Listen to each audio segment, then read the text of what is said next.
It turns out that HRT, estrogen and progesterone combinations, Premarin and drugs like this, increase the risk of breast and uterine and ovarian cancer by 78%. Increase the risk of dementia and Alzheimer's disease by 200%. Increase the risk of cardiovascular disease by 200%. And a new study that just came out a couple of days ago, and again, I don't have a slide for it yet, and I apologize, increases your risk of asthma by 100%, increases your risk of gradual deafness as you get older by 30%. Why would anybody want to take HRT? Well, Dr. Wallach, you got to get rid of the hot flashes some way. I said, well, why would you risk all these terrible things just to get rid of hot flashes, night sweats? See, you're just a man. You have no idea. I mean, women used to beat me up all the time in my practice. I say, well, it's not worth it. And so we went back to the old Lydia Pinkham's formulas.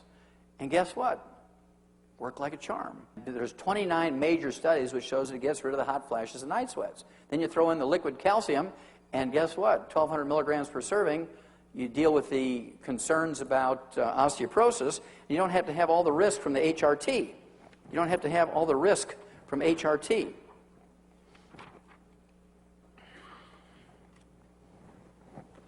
This came out actually in 2000, and they said, and they predicted that the report on carcinogens or cancer-causing chemicals, which was going to come out in January of 2002, is going to list estrogen as a cancer-causing chemical. Well, guess what? That report comes out every year.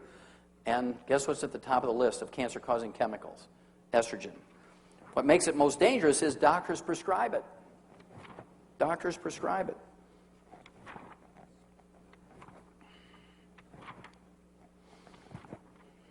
Obesity. 40% of Americans are overweight now. They're obese, 30 pounds overweight over their ideal weight for their body type and height and so forth. 40% of Americans are obese. This is relatively new. 50 years ago, it was like 15%, and 100 years ago, there was very rarely, less than 1% of Americans were obese. And it turns out it's caused by a simple, single problem. I can walk on a horse farm, and I can tell you in 30 seconds if the horses on that farm are getting all the minerals they need. This is a little working wagon in an Amish farm in Lancaster County, Pennsylvania. And I walked on that place, and I knew immediately that the horses weren't getting all the minerals they needed because the horses were eating, nibbling all along this buckboard rail, and then they just ate this one particular place. Why did they eat that one particular place? Because that's where the farmer put his hand when he jumped out of the wagon every time. His hot, sweaty hand full of what? Salt. Okay? Now, my daddy had a fourth-grade education, and he knew every time he'd see our cattle chewing on the fence and eating dirt and chewing on the feed box instead of eating the feed, they were minerally deficient. He'd give them minerals, and it'd go away. And we usually learn painfully when we were a kid that it's not socially acceptable to chew on the furniture and eat dirt. Bam! Don't do that anymore. That chair costs a lot of money. Ooh, okay. If you're that hungry, go into the kitchen and have a piece of pie and ice cream, or eat a Twinkie, or have a RC and a moon pie. And so people began to recognize these cravings, which we call pica and cribbing in animals and munchies in people. The munchies in people are pica and cribbing in animals. Pica and cribbing in animals are the munchies in people. And so we've been taught that these cravings and the munchies are due to a Twinkie deficiency. Now, if we were taught as kids that this is caused by a mineral deficiency, we'd all take minerals that have 0 calories in them. Americans would all be slim. Weight problems are nothing more than a mineral deficiency disease. Now, nobody knows more about weight gain, weight loss than veterinarians. Why is that? When you put an animal into the feedlot, what are they supposed to do? Lose weight or gain weight? Gain weight. So we know the technology. And snack food companies know this. They spend a lot of money on research learning the technology of weight gain. And they fix their little snacks to make sure that you just can't eat one. In fact, one of them, Lay's potato chips, even uses that as their motto on their bag. You just can't eat one. And so they fix it so you're minerally deficient if you eat their stuff. Okay? But if you take your minerals, the cravings go away. And that alone, you can lose 10, 15, 20 pounds just because you're not desiring to eat things between meals. You're not going to sit there and watch TV and fill your face all night because you don't have those cravings anymore. That's not a problem with your self-respect. It's not a problem. You don't have a deficiency of hypnosis. You don't have a deficiency of acupuncture. You don't have a deficiency of ephedra. You have deficiencies of minerals. You take your mineral program, need a couple of meal replacers a day, give up some carbohydrates, which you learn from Clive McKay and William Banting and so forth, and Bob Atkins. You give up carbohydrates in your bread and your pastas and your rice and your potatoes, and you're going to lose weight and keep it off. It won't come back as long as you stay on that program. But as soon as you go off your minerals, the cravings start up again because it's a mineral deficiency. You'll always get rid of the cravings within 10 to 14 days. Now I want to talk briefly about 3 serious ones. We're first going to talk about cancer. It's some of the more serious diseases. This came out in 1997. We had spent $30 billion on a war on cancer. This bill was signed by Nixon when he was in office. And despite 26 years of spending this $30 billion, researchers suggest putting emphasis on prevention. Now, you give me $30 billion, 1 year's time, I'll find you a cure. And why couldn't they find a cure for $30 billion? I mean, we only took $100 million to fly a man to the moon, put him on the moon's surface, pick him up, and bring him back. $100 million to do that. $30 billion, they looked for a cure, but they didn't think outside the box. They weren't really looking for a cure. They spent all their time looking for a better chemotherapy with your tax money, because that's where the money is. Well, during that time, every 5 years or so, they doubled the amount of money for research. The death rate remained the same. So they weren't looking in the right place, obviously, or really looking that hard. I know your doctors didn't tell you about this one. This one came out in October of 1998. There was a Harvard Nurses Health Study. It had 90,000 nurses, 20 years of data, and they could only use 15 years of the 20 years of data in the study for these 90,000 nurses because for the first 5 years there were not enough nurses using multiple vitamins. And what they found out was these 90,000 nurses who take multiple vitamins for at least 15 years can cut the risk of colon cancer by 75%. Are there any drugs that will do that? Is there a drug in the market that will cut your risk of colon cancer by 75%? No. How come your doctors didn't email you, call you up, call you, bring you in and say, look, here's something really remarkable. Just by taking one multivitamin every day, you can reduce your risk of colon cancer by 75%. Yahoo! Did they do that? No. I bet not a single one of you got any direct communication from your medical doctor telling you this. They read it in their journals, a Harvard Nurses Health Study. Whether you believe it or not, how many of you have heard that a low-fat diet will reduce your risk of colon cancer and breast cancer and all kinds of cancers? How many of you heard that? Whether you believe it or not. Yeah. This is one of the American Cancer Society, doctors, the American Medical Association. Everybody says low-fat diets will reduce your risk of cancer, high-fat diets increase your risk of cancer. Harvard Nurses Health Study, 90,000 nurses, 20 years of data. They compared the rate of cancer in these 90,000 nurses, comparing those that had more than 50% of their calories as fat, which is a very, very high-fat diet, compared to those that had less than 20% of their calories as fat, which is a very low-fat diet.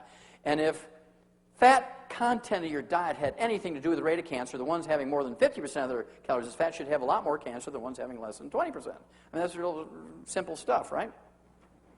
Well, this came out in March of 1999. It was published in the Journal of the American Medical Association. Again, they compared the rate of cancer in these 90,000 nurses, comparing those that had less than 20% of their calories as fat versus those that had more than 50% of their calories as fat. They found no measurable difference. The amount of fat you eat in your diet has nothing to do with the rate of cancer. The amount of fat you eat in your diet has nothing to do with the rate of cancer. Nothing. It turns out the amount of fat in your diet has nothing to do with the rate of cancer. It's how you cook the fat. It's how you cook the fat. Not the amount of fat, it's how you cook the fat. This study came out in 1998, University of South Carolina. Big study. Study links very well done meat to breast cancer, and then later on to prostate cancer and colon cancer. Among women who preferred all their meat very well done with a doneness score of 9, where the fat was burnt, and it tastes very good, believe me, burnt fat tastes very good. I used to eat it when I was a kid. There was a 462% greater chance of having breast cancer than for women who ate their meat rare or medium. Not a 5% increase in risk. Not a 50%, not a 100%, not a 200%, not a 300%, not a 400%, but a 462% increase in risk of getting breast cancer, colon cancer, and prostate cancer if you eat your meat cooked well done and eat burnt animal fat. Now, after tonight, you can't claim you were not informed. If you go home, you continue to eat burnt animal fat, whether it's in hot dog skins over the fire, or you're grilling chicken skin and eating it that way, or you're grilling your hamburgers burnt. I get people, I cringe. People, I want my hamburger burnt. I don't want to see anything pink in there. I want it burnt. I want like charcoal. They're doomed. Even God can't help them. When you're that stupid, God can't help you. And when you're at the bottom end of the gene pool, He's got to let you go.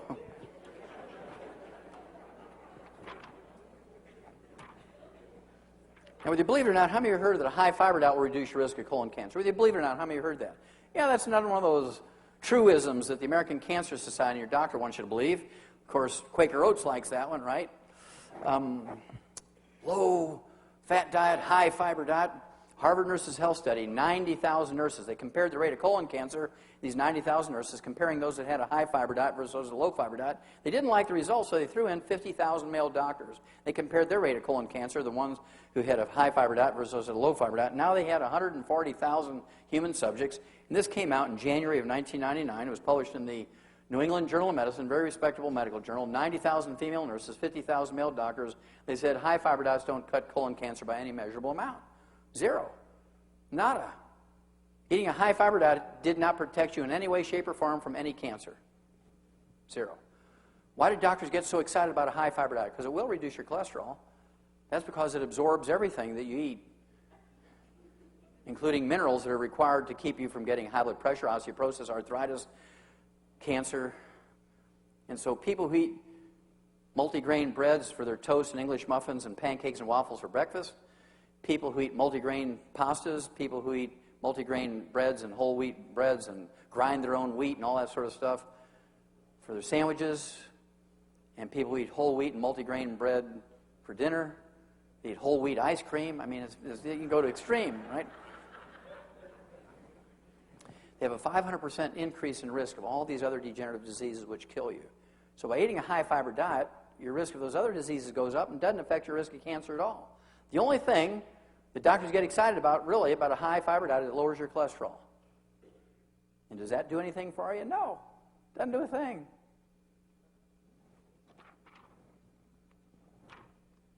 You reduce your risk of colon cancer by 60 to 80% by eating dark berries, raspberries, black raspberries, blueberries, blackberries, black cherries, strawberries, according to the Ohio University. Big study by Ohio University. Reduce your risk of colon cancer by 60 to 80%. How many of you ever heard of trace mineral selenium? Good. How many of you heard the trace mineral selenium is a great antioxidant that's going to reduce your risk of cancer, whether you believe it or not? How many of you heard that? Okay, well, this has been kind of a recent thing. They're kind of growing crazy over selenium. In fact, the information on selenium really came out in April of 1912 in this very famous medical journal called Popular Mechanics. April of 1912. And this fellow here, Professor Dr. von Wassermann from Berlin, who went on about 10 years later to get a Nobel Prize in medicine, said that he had discovered a chemical substance that will cure cancer in mice. It turns out it's the trace mineral selenium. The selenium has a selective action against cancer cells but doesn't hurt healthy tissues. Dr. Wassermann believed that the cancer in mice were so similar to those in humans that he believed an important advance had been made towards the cure of that veritable scourge cancer in people. Well, this was April of 1912. We began to put the trace mineral selenium into animal feed pellets back in April of 1912 to keep their rate of cancer down. And this lay dormant for 84 years in human medicine and nutrition until December of 1996.